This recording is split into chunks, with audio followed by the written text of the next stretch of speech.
పిఠాపురంలో ఉన్న ప్రతి ఒక్కరూ ఆలోచన చేయమని కోరుతా ఉన్నాను. లోకల్ హీరో కావాలనా లేకపోతే సినిమా హీరో కావాలనా అని ఆలోచన చేసుకోమని కోరుతా ఉన్నా.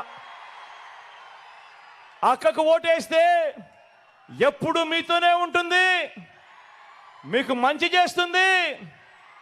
నేను కూడా దగ్గరుండి మంచి చేయిస్తాను అక్కతో. కానీ సినిమా హీరోకు మాత్రం ఓటు వేస్తే ఓటు వేయించుకున్నంత సమయంలో మాత్రమే ఇక్కడ ఉంటాడు.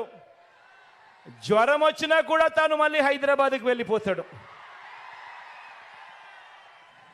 గుర్తుపెట్టుకోమని మీ అందరితో కూడా కోరుతా ఉన్నాను. అక్కపై మీ చల్లని దీవెనలు ఆశీస్సులు ఉంచవలసిందిగా సవినయంగా కోరుతా ఉన్నా.